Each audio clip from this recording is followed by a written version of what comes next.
Les vraies voix, Frédéric Brindel.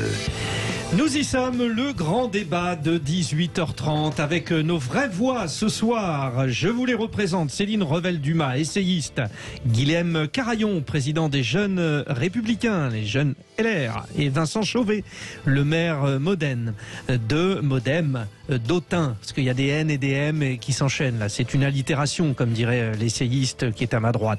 Merci de m'attribuer tant de compétences. Bon alors, débat politique. Évidemment, nous nous posons de plus en plus la question. LFI prépare ses universités d'été, ça sera la semaine prochaine, à Châteauneuf-sur-Isère, du 25 au 28 août. Nous posons la question, rentrée politique, LFI réussira-t-elle à préserver la NUPES des divisions ? Les vraies voix Sud Radio. Bon, je précise que nous avions notamment convié une représentante d'Europe Écologie Les Verts, et quand je lui ai dit on a ce sujet, elle m'a dit ah bon, mais c'est pas beau ce sujet là, machin, et elle nous a fait faux bond peu de temps avant. Voilà.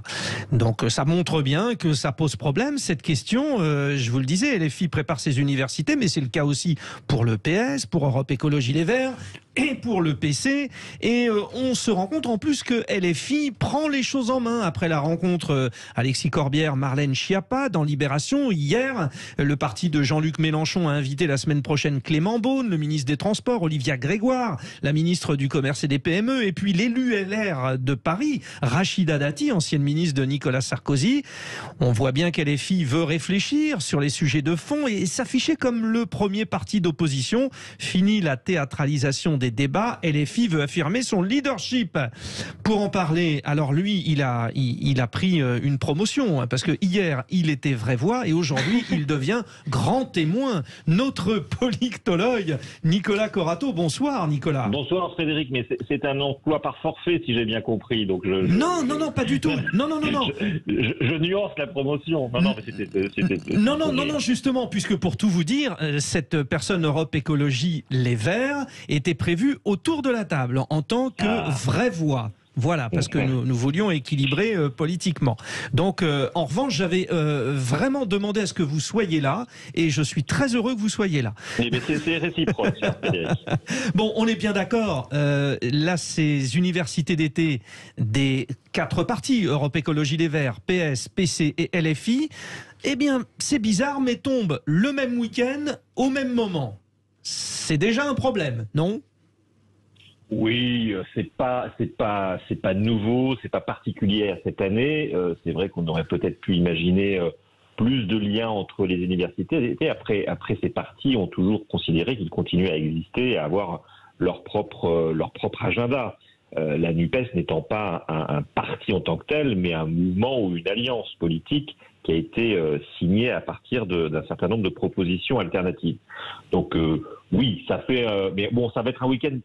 Enfin, pour les électeurs de gauche, ça va leur plaire. Ça va être un week-end de gauche. Ouais. C'est tellement rare, il faut en profiter. C'est-à-dire que comme ils sont censés avoir un faible pouvoir d'achat, il faut se déplacer sur les 4, et puis il faut prendre la voiture. Du coup, alors aussi c'est pareil. Donc ça va pas être facile. Non, je vous titille, Nicolas. Non, mais c'est vrai que vous avez peut-être en tête et en mémoire les grandes universités du temps du grand Parti socialiste à La Rochelle, à l'Espace en Caen, etc. Je pense qu'on n'en est plus du tout là.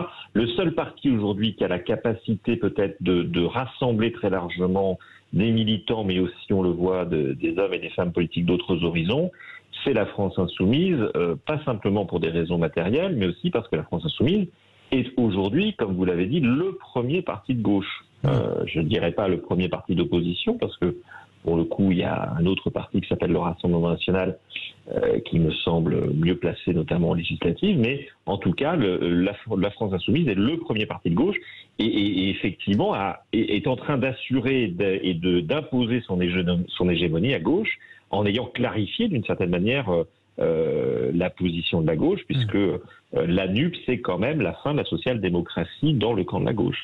Nous allons donc avancer progressivement dans ce débat. Je rappelle la question de base. Vous pouvez réagir, vous, les auditeurs de Sud Radio, compte Twitter, compte Facebook.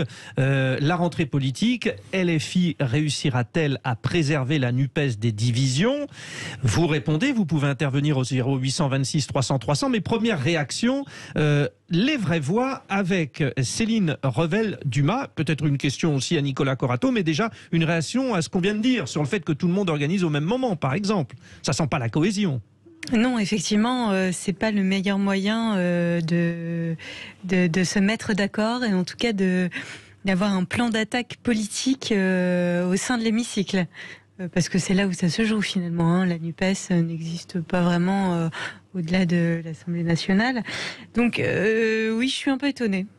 Voilà, je n'irai pas plus loin parce que j'attends effectivement l'avis de notre politologue.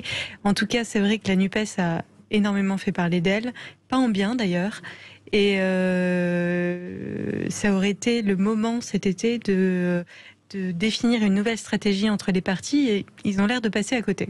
Alors, il est prévu qu'il y ait des instants NUPES, c'est ça, Nicolas Corato ? Oui, non seulement il y a des instants NUPES, mais il y a dans chacun des partis des invités, et de nombreux invités qui viennent de la NUPES. Peut-être éclaircir un point sur le fait qu'il faudrait que les partisans de la NUP se retrouvent pour préparer l'action politique. Tout ça a été géré le 30 mai dernier, lorsque tous les partis se sont réunis autour d'un programme, et je rappelle quand même dans quel ordre ça s'est fait. D'abord un accord sur le programme, ensuite un accord sur les investitures. Dans ce sens-là, et pas le contraire, ce qui est une nouveauté à gauche et peut-être même à droite. Sur un programme qui comporte 650 propositions communes. Donc je veux dire, aujourd'hui, la NUPES, elle n'est pas en manque de propositions pour travailler à l'Assemblée nationale. Elle n'est pas en manque non plus de travail politique. Ce travail politique, il a été fait et il continue à être fait. Donc je veux bien qu'on instrumentalise ou qu'on polarise l'attention sur chaque petit signe de division de la NUPES, mais je voudrais juste rappeler qu'avant le 30 mai 2022, on nous assurait que la gauche était morte. Et qu'elle ne ressusciterait pas d'ici plusieurs années.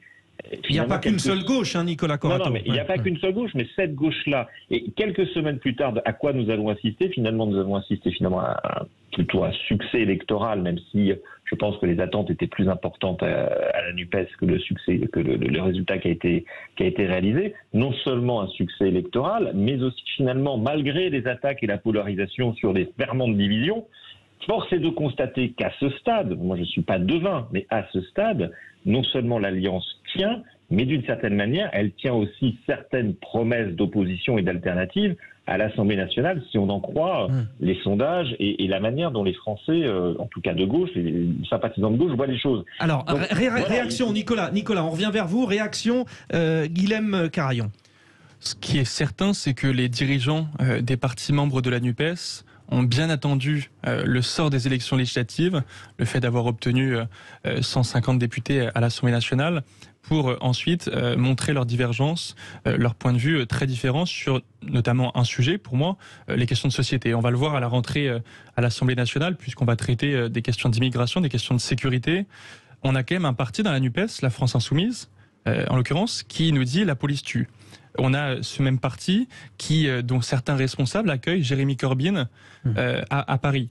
Ce parti est allé manifester en 2019 avec le collectif contre l'islamophobie, le CCIF, qui a depuis été dissous par le ministre de l'Intérieur, Gérald Darmanin. Et puis les propos de Jean-Luc Mélenchon sur la Chine, par exemple. Les propos de Jean-Luc Mélenchon sur la Russie, sur la Chine. Il y a un tas de divergences entre tous ces partis-là qu'ils ont cachés dans une seule optique, obtenir des députés à l'Assemblée nationale. Là maintenant, ça se voit. Là, ça se voit parce que ce sera dans 2 ans les prochaines élections, les élections européennes. La France Insoumise parle d'une liste commune. En réalité, les autres partis membres de la NUPES n'ont aucun intérêt. Ils savent qu'ils vont obtenir des députés au Parlement européen s'ils présentent également une liste.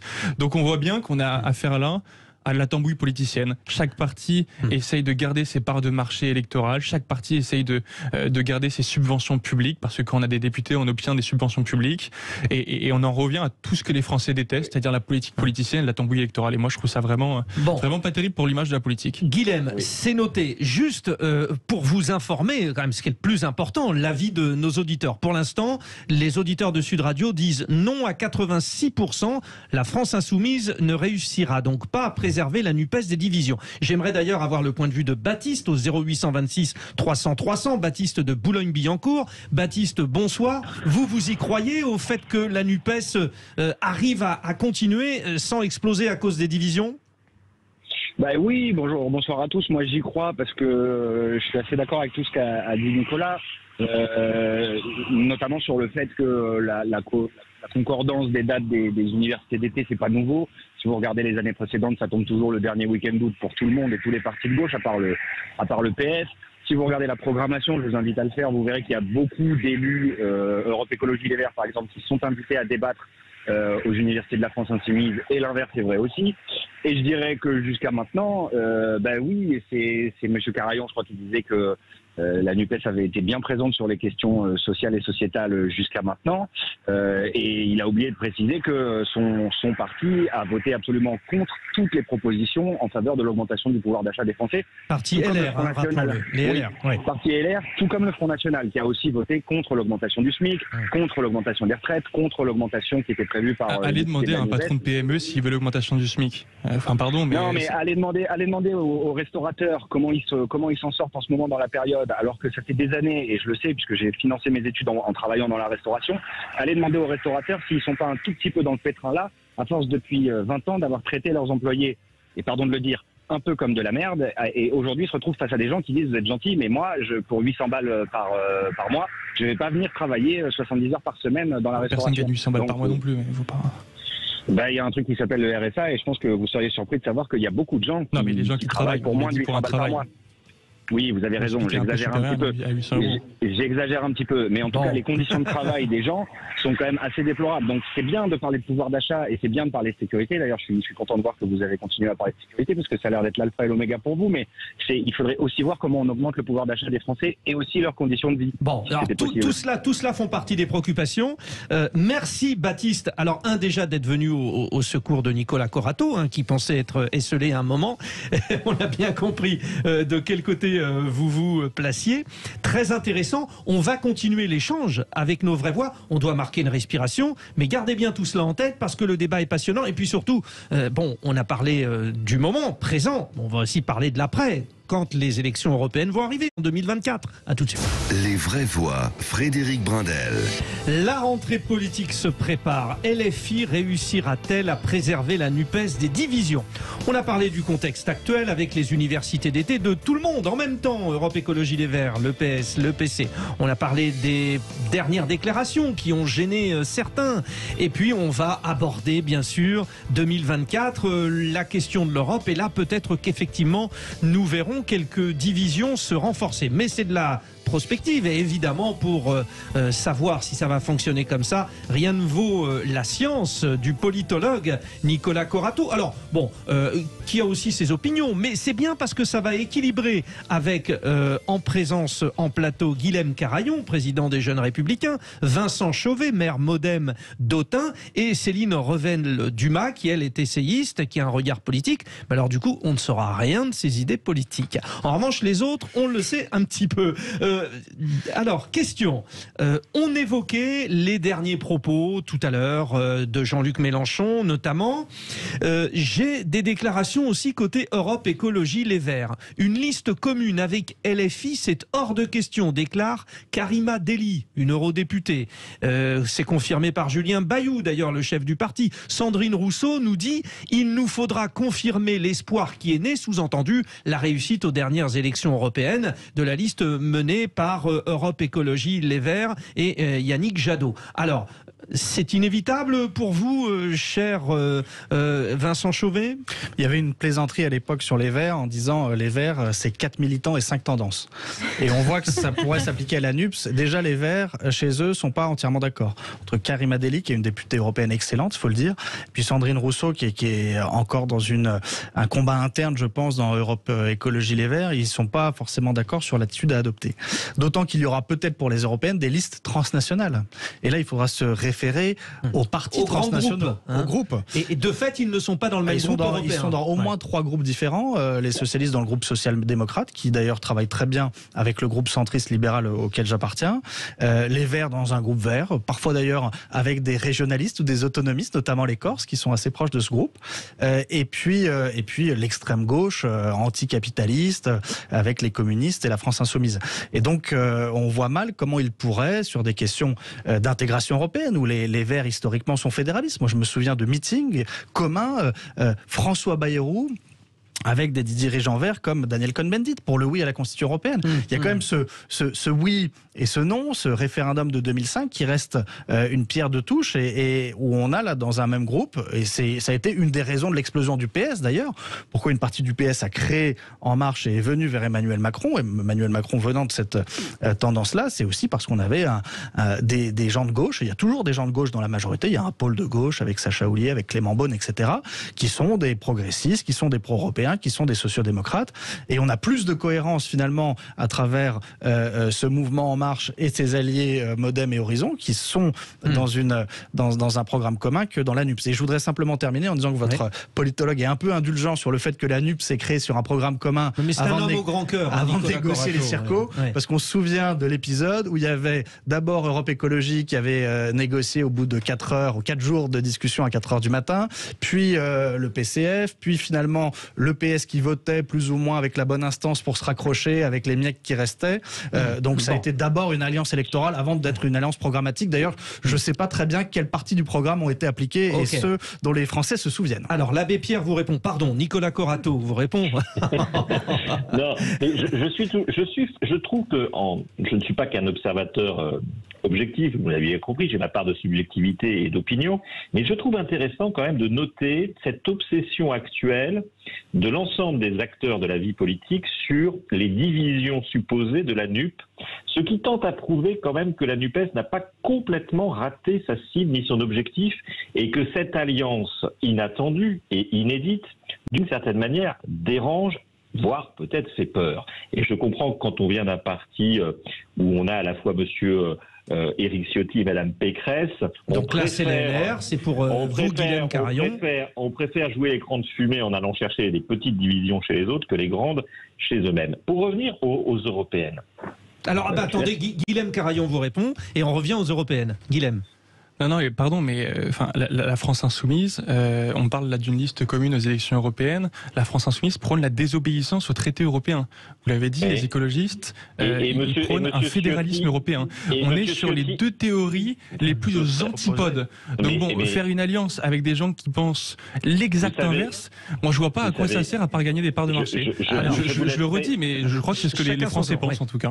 Nicolas Corato, oui. C'est intéressant que vous relisiez les déclarations de Jean-Luc Mélenchon, notamment sur ce qu'il appelle la désobéissance européenne. Monsieur Jean-Luc Mélenchon, contrairement à monsieur Ciotti, n'a jamais plaider pour la sortie de la Convention européenne de sauvegarde des droits de l'homme, par exemple. Et je pense que ça, c'est un sujet bien plus clivant dans votre camp que ce que vous venez de citer dans le camp de la gauche. Et pour revenir sur les européennes... Juste Nicolas, de l'autre côté du filet. Je vais répondre. Quand on voit que l'arrêté d'expulsion de l'imam Iqwisen a été suspendu par le tribunal administratif et que des députés de la France Insoumise, David Guiraud notamment, se sont réjouis de cette annulation de l'arrêté d'expulsion, oui, évidemment, on peut se poser des questions sur certains articles de la CEDH, et on arrêtera notamment l'article 8, notamment l'article 8 sur le droit a validé l'expulsion. Alors que la CEDH a validé l'expulsion. L'article 8 sur le droit au respect à la vie familiale. Voilà, la Commission européenne. Mais vous irez Nicolas Corato. Moi, je serais très intéressé par les débats internes aux Républicains sur ce sujet, notamment de... venez à nos universités d'été qui auront lieu les 3 et 4 septembre à Angers. Vous êtes le bienvenu. Des droits de l'Union européenne. Bon, vous êtes le bienvenu. C'est tendance. Rachida Dati sera d'ailleurs aux universités d'été d'LFI. Bon, allez, cher Nicolas, allez-y, on file à l'Europe. Vous vouliez nous dire. Sur les élections européennes, moi je suis assez d'accord avec ce qu'a dit votre intervenant. D'abord, ce sont des élections qui, traditionnellement, sont des élections favorables à des partis qui ont moins de chance sur d'autres types de scrutins. Et c'est vrai qu'il y a une tradition de force score, par exemple, des écologistes avec la proportionnelle aux élections européennes. Et donc, va se poser la question très électoraliste et politicienne de savoir s'ils ont intérêt à poursuivre l'aventure en solo ou à continuer à s'allier sur un projet européen. Et je le comprends là, effectivement. Je parlais des 650 propositions qui ont été actées le 30 mai. Je rajoute également que c'était inédit pour la première fois de présenter dès le premier tour un seul candidat à gauche, inédit dans l'histoire de la Ve République. Mais il y avait une question la seule question finalement qui avait failli faire capoter l'Alliance, c'était bien celle de l'Europe. Donc on va voir revenir ce débat sur le positionnement des forces de gauche actuelles sur l'Union européenne. avec un parti socialiste qui a quand même clarifié sa position, mais on le sait, à la France insoumise, des positions qui peuvent être parfois antinomiques. Donc oui, effectivement, il y a un débat, il ne faut pas le nier, inhérent à la gauche, toujours, depuis 2005, depuis l'occasion ratée de 2005, finalement le référendum volé de 2005, il y a un débat inhérent à la gauche sur la manière dont on construit et dont on continue à construire l'Union européenne. Réaction, Nicolas Corato, Vincent Chauvet. C'est à mon avis le plus grand débat qui innerve la gauche aujourd'hui. Vincent Chauvet. Non, mais je suis assez d'accord que l'Europe, la coopération, le nationalisme, le souverainisme, qui est aussi un débat à droite, il faut aussi le reconnaître, que les fédéralistes finalement sont assez au centre et que les deux camps de gauche et de droite sont traversés par cette fracture.